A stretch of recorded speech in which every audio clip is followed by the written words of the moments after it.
sekarang kita ini tidak belajar lagi tentang tasawuf. Tasawuf itu Abdul Qasim Al-Junaidi jadi wali itu bukan wiridannya terlalu banyak, enggak. Beliau pernah bikin satu kalimat yang menjadikan Allah itu ridho. Kalimatnya begini, kalau malam beliau wiridan gini, ya Allah, kenapa engkau ngasih rezeki saya, padahal engkau tidak butuh saya. Kalimatnya sederhana. Kalau seorang majikan ngasih servis sama karyawannya, memang butuh pekerjaannya. Orang tua ke anak butuh kasih sayangnya. Tapi engkau ini zat yang tidak butuh saya, tidak butuh kita, ngapain ngasih? Jadi punya sisi betapa Allah itu luar biasa. Wong tidak butuh kok ngasih, itu kan luar biasa. Jadi karena mensifati seperti itu Allah itu ridho. Itu luar biasa. Normalnya orang memberi itu kan, apalagi orang memberi kiai itu kacau sekali. 1.000 jaluk swarga. Salam template 1 juta wae jaluk kok. Swarga itu parah lagi. Nanti kalau enggak masuk surga tunda-tunda. Itu ngeri lagi itu 1 juta minta apa? Surga. Sayyidina Ali itu diantara sebabnya beliau dekat Allah itu karena muamalahnya sama Allah itu benar. Di antara muamalah itu yang diriwayatkan di kitab Ar-Risalah Syariah adalah masyhur. Kafani izzan antakuna li robban wa kafani fakhran an aku nalaka abdan. Tiap malam dia beritanya itu, ya Allah, saya sungguh sangat mulia karena engkau yang jadi Tuhan. Coba kalau saya dituhani manusia yang mati atau dituhani siapa yang mati juga. Wa kafani fakhran an aku nalaka abdan. Saya ini bangga sekali karena jadi budak, jadi hamba zat yang tidak mati. Jadi pakem-pakem yang menjadi masyrok kalau dalam bahasa tasawuf itu yang menjadikan wali. Sehingga yang dikatakan ibadah itu apa? Ma'rifatullah. Mengenali Allah secara benar. Jadi jangan kira wali-wali dulu terus terlalu istiqomah, ada juga. Mereka punya pakem yang menjadikan Allah itu ridho. Saya beri contoh nih, di sini banyak makalah, nanti saya beberapa baca tabar. Banyak riwayat dari orang-orang sufi. Nabi Ibrahim itu pernah ketemu orang Majusi. Beliau terkenal sakhok, terkenal sakhian. Ketika ketemu orang Majusi, ya Ibrahim, saya ini sehari saja ngasih makan saya. Kamu kan tukang ngasih makan orang. Terus, ya tapi bisarti antus lima, kamu harus Islam. Fakihnya Nabi Ibrahim adalah kalau saya menolong dia berarti nolong orang kafir. Setelah orang itu lewat berlalu karena Nabi Ibrahim gak mau hormat, Allah memberi wahyu ke Nabi Ibrahim. Kenapa ya Ibrahim tidak kamu terima 1 hari, kamu kasih makan 1 hari? Ya karena dia Majusi. Kata Allah, dia umurnya berapa? 60 tahun. Tanyakan, pernah kelaparan kan hanya hari ini? Iya ya Allah. 60 tahun dia kafir tak kasih makan. Minta kamu sehari aja kok gak boleh. Akhirnya Nabi Ibrahim dipanggil orang Majusi, dikejar dipanggil. Ayo tak kasih makan 1 hari. Kok kamu sekarang jadi baik? Habis ditegur Tuhan. Terus kata, ahakada yu'amiluni. Apa seperti itu Tuhan mengu'alamalai saya? Ya na'am. Akhirnya Islam orang Majusi. Jadi itu lagi-lagi ilmu.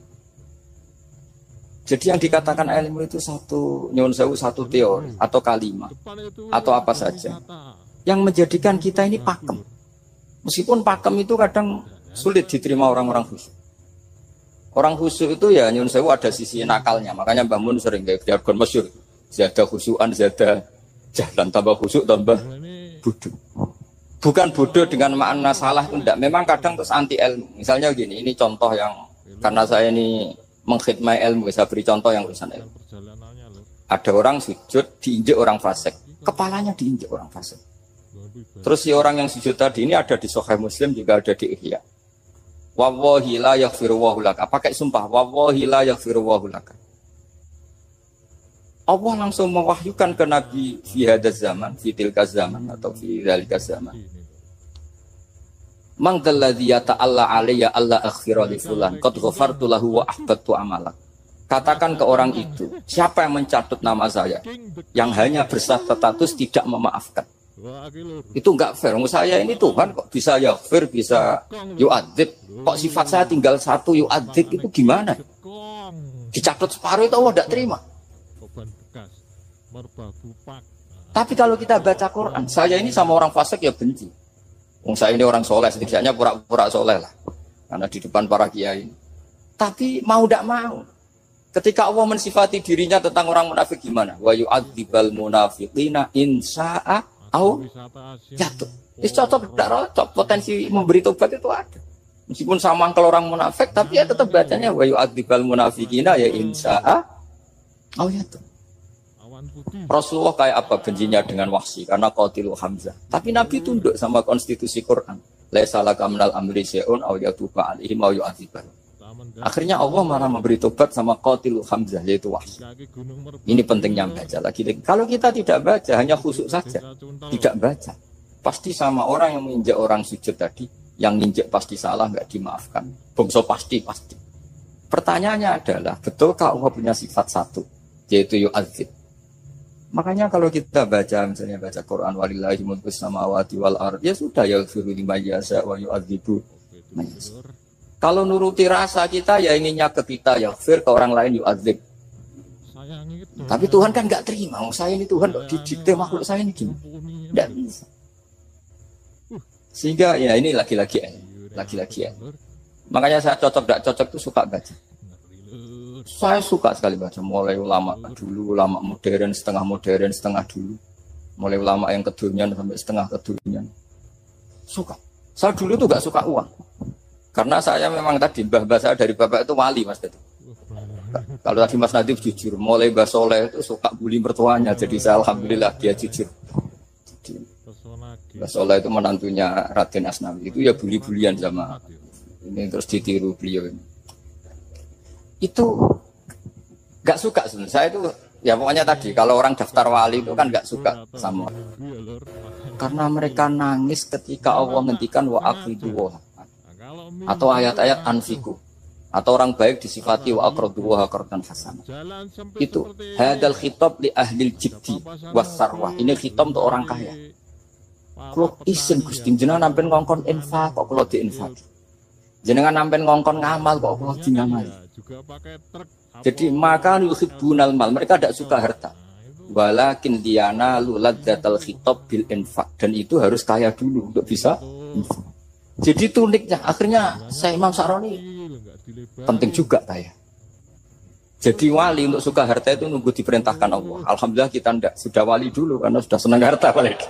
Jadi kayaknya keren kita dibanding wali-wali itu. Artinya wali itu tahu pentingnya harta setelah jadi wali. Kita alhamdulillah mulai kecil sudah tahu pentingnya harta. Kayaknya kita lebih wali. Imam Syafi'i itu dulu gak suka sama orang kaya. Saya berkali-kali ceritain. Karena dia dididik Sufyan As-Tsauri, Sufyan bin Uyainah. Tapi ketika ketemu Imam Malik itu kaya. Meskipun dia hidupnya sederhana, tapi kaya. Pas beliau mau Imam Syafi'i dia agak sopan kalau sekarang tanya. Setelah jenengan ilmu yang saya harus ambil siapa? Kata Imam Malik, yang sealim saya itu sudah meninggal Abu Hanifah, tapi muridnya masih. Namanya Muhammad bin Hasan Asy-Syaibani.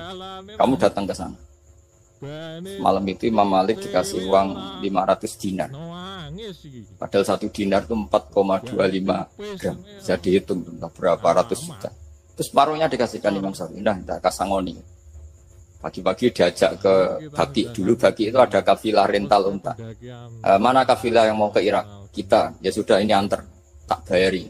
Diantar Imam Syafi'i. Diantar ke Imam Muhammad bin Hasan Asy-Syaibani di Irak. Itu ketemu Muhammad bin Hasan Asy-Syaibani pertama itu apa? Beliau itu kalau ngitung uang di meja. Emas-emasnya di meja, uangnya dolar semuanya di meja. Tambah kaget. Ini saya sama Imam Malik ingkar, ini malah lebih parah lagi. Kata Muhammad bin Hasan Asy-Syaibani, "Atak jabu minha." Kamu kagum dengan ini, merasa aneh? Iya. Ya sudah, ini tak kasihkan orang fasik. Tinggo demenan, tinggo judi. Jangan, jenengan saja. Kalau jenengan kan orang soleh dipakai kebaikan. Berarti orang soleh boleh kaya. Angsal-angsal. Semenjak itu Imam Syafi'i kebablasan. Sampai fatwa kiai fakir itu haram. Kiai bisa bikin rumah bagus, bikin rumah jelek. Haram. Suasa al-Islam ya Allah wala yulah. Nah lagi-lagi kebetulan kita sebelum ngaji Imam Syafi'i sudah seperti itu. Jadi ini justifikasi. Lagi-lagi itu ilmu. Seorang lagi-lagi itu Akhirnya saya baca kitabnya Imam Sa'roni namanya Al-Minanul Kubro. Itu beliau cerita wa mimma manallahu alaihi. Kesannya kayak orang sombong. Tapi sebetulnya yang sopan itu yang sombong karena Imam Sa'roni kan bilang, kamu harus memaklumatkan diri kalau antum minal ulama il amilin. Kamu termasuk ulama yang amilin. Terus ditanya sama orang-orang, bagaimana kalau nyatanya ndak? Kamu tadi subuh sholat, ya saya sholat. Kamu tadi zuhur sholat, ya saya sholat. Kenapa ketika kamu maksiat ingat terus, ketika kamu taat tidak ingat? Berarti kamu anggap Allah itu menyesatkan kamu tok, tapi tidak pernah ngasih hidayah sama kamu. Pas delok rondo ning dalan kok maksiat, bar sholat atau syukur, bar zuhur atau syukur berasa. Berarti kan nyifati Allah, hari ini Allah ngasih saya maksiat. Sementara lupa kalau Allah ngasih sholat zuhur, sholat asar, sholat maghrib, sholat. Oh sudah di situ Al-Minanul Kubro, orang itu soleh semua. Nah saya itu termasuk orang yang didikte oleh kitab, terbentuk oleh kitab Al-Minanul Kubro. Jadi di situ hidup itu enak semua. Makanya saya itu masih ingat dialeknya dua orang alim. Nggak berusaha sebut, ini agak sensitif karena ceritanya itu ada anaknya kiai mau nyalek. Karena dia anaknya kiai tanya, Mbah dalilnya nopo nanti yang kepengen jadi jabatan, mencari jabatan besar. Kalau yang jawab tak sebut gak apa-apa namanya. Jawabnya Mbah Mun oleh gak apa-apa. Nabi Yusuf juga ada jabatan. Terus beliau baca qalat alni ala khuzainil ardi ini khafifun alim. Nabi Yusuf juga ada jabatan ya. Didebat sama orang alim. Itu Nabi Yusuf syariatnya itu mansukhah di syariati Rasulullah Muhammad SAW. Setelah tamunya pulang, Mbah Mun dibantah gitu. Dari Mbah Mun gini bilang, anut kiai wae oleh pemenang anut Nabi. Sama ingat kalimatnya. Anut kiai wae oleh pemenang anut. Artinya Nabi Yusuf kan minta jabatan ij'alni ala khuzainil. Akhirnya saya cari, termasuk saya disuruh bangun. Saya golekno dalile nak wong soleh oleh jabat. Katanya dalil kok diorder saya ya sempat. Ternyata saya cari-cari ya tadi am yahsudunan nasa alama atahum wa min fadlihi faqad ataina ala Ibrahim alkitab wal hikmata wa atainahum mulkan azim. Keluarga Nabi Ibrahim di antara sifat yang disebutkan Allah adalah dikasih mulkan azim. Sebab itu akhirnya kiai Indonesia itu mazhabnya Safiyah semua. Politik ya kerso, jabat ya kerso, proposal ya kerso. Saya ini maksud saya ini yang menyelamatkan ilmu. Kalau orang busuk pasti gedeng. Kiai kok gelem proposal, kiai kok para pejabat. Tapi orang ilmu setuju. Nah saya nggak tahu setujunya itu bawaan ilmu apa bawaan nafsu tadi itu yang mulai saya datang. Nah kalau saya kan bawaan ilmu saya baca. Itu bedanya saya dengan Mas Nadif jadi bawaan baca. Karena kemarin saya dibully habis-habisan di Kudus. Saya tidak punya kesempatan bicara di menantunya Neng Mu'ah ya. Wah ini kurang ajar betul orang ini kata saya. Tapi saya nyari sisi positifnya. Kalau saya dibully kan saya madlum. Orang madlum gampang jadi wali. Yang dia bully berarti zalim ya sudah berarti wali saya. Nah supaya dia juga wali sekarang tak bully supaya impas gitu. Jadi ini nolong. Sudah sangat langka. Sudah diganti dengan bangunan-bangunan yang modern ya. Nah, di sini masih lur, masih banyak lur.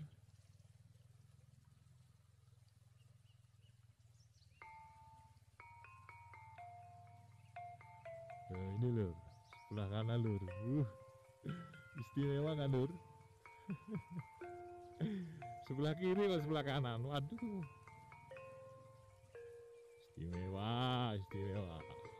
Rumahnya dirawat, bener-bener dirawat.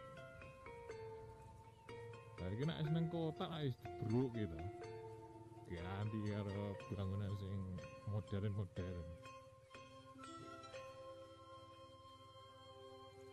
Nah, di sini masih dirawat loh, masih ditempati pula. Loh, kayak ini tuh ditempati lur.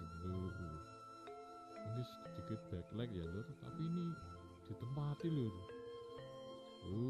Masih ada cuciannya berarti ditempati. Oke dulur-dulur,